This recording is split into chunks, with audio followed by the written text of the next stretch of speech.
चलिए जी, आपके लिए आप लोग के कहने के आदेश पर हमने संधि टॉपिक को चुना है, जो कि बहुत ही बेहद ख़ास इम्पोर्टेंट होने वाली आज की क्लास। किसके लिए है? आपका 10th के लिए, 12th के लिए, चाहे सीटेट में हो, आप बीपीएससी में हो, कोई भी एग्ज़ाम के लिए हो, सीधी एग्ज़ाम में आपको टकराएगा। आइए थोड़ी-सी नॉलेज ले लेते हैं सब्जेक्टिव में, फिर ऑब्जेक्टिव आपके लिए पेश किया जाएगा। आइए, संधि सबसे पहले है क्या? तो नाम से लग रहा है ना आपको, संधि मतलब जोड़ना। तो अब देखिए पढ़िए, जब 2 वर्ण या 2 शब्द मिलके एक नया शब्द बन जाए ना, वो आपका संधि हुआ। क्लियर? आगे बढ़ते हैं, समझने के लिए आसान थोड़ा-सा। जैसे मान लीजिए, आप दुनिया में या तो वर्ण वर्ण को जोड़िएगा या तो शब्द शब्द को जोड़िएगा। तो आपको क्या संधि ही ना होगा।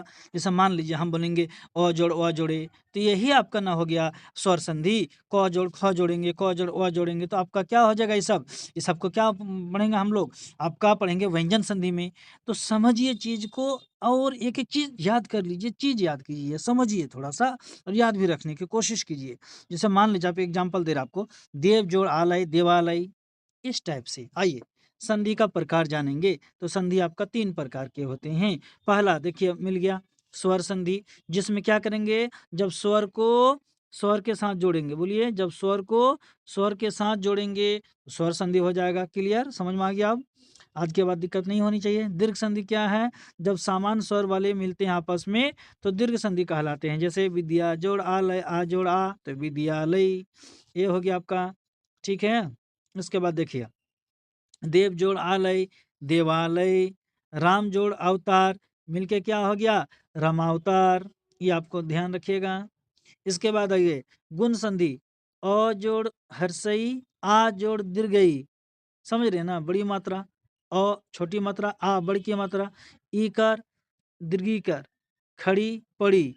तो अ जोड़ ई, आ जोड़ ई, मिलके क्या बनेगा? ए। अ जोड़ अ, उ, व या उ, आ जोड़ दुर्गऊ, मिलके क्या बनेगा? ओ। ओ, आ या री रहे, दोनों मिलके बन जाएगा। उदाहरण देख लीजिए थोड़ा-सा संधि का। देव जोड़ इंद्र, देव इंद्र, नर जोड़ उत्तम, तो क्या हो गया? नरोत्तम है ये आपका। ठीक, एक राजा जोड़ ऋषि, रजर्षि। ठीक, इसके बाद आइए वृद्धि संधि, अ, आ प्लस ए, ऐ मिलके क्या बनेगा आपका? ऐ बनेगा। कन्फ्यूजन नहीं कीजिएगा आप। आ जोड़ ओ, औ, मिलके क्या होगा? औ। उदाहरण समझ में आ गया होगा आपको। संधि, एक जोड़ एक, समझ रहे हैं ना आप? मैथ थोड़ी है, एक जोड़ एक 11 हो गया। एक जोड़ एक, इसको एक-एक पढ़ेंगे। देव जोड़ औषधि, इसको क्या पढ़िएगा? देवौषधि।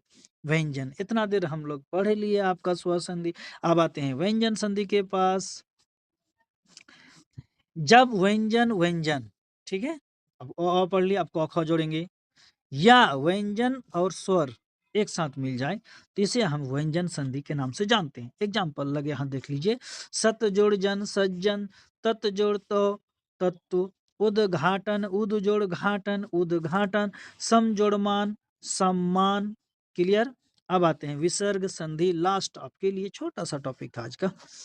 विसर्ग, जब शब्द के अंत में विसर्ग हो, आप जानते हैं, ये बचपन से पढ़े हैं, अंग आह में आह वाला, वही आपका विसर्ग संधि हुआ। जैसे दूर से दिख रहा है ना विसर्ग संधि जी, दुह जोड़ ख दुख, ठीक है? इसके बाद ये दुह जोड़ स्वप्न, तो दुःस्वप्न देख लिए, ठीक है?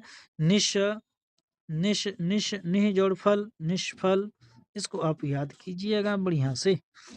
कुछ इंपॉर्टेंट क्वेश्चन आपको देते हैं, लास्ट में देख लीजिए, परीक्षा में ज़्यादातर पूछते हैं। देवालय में कौन सी संधि है? आप बताइए कमेंट में। दीर्घ संधि है। नरोत्तम में कौन सी संधि है? गुण संधि है।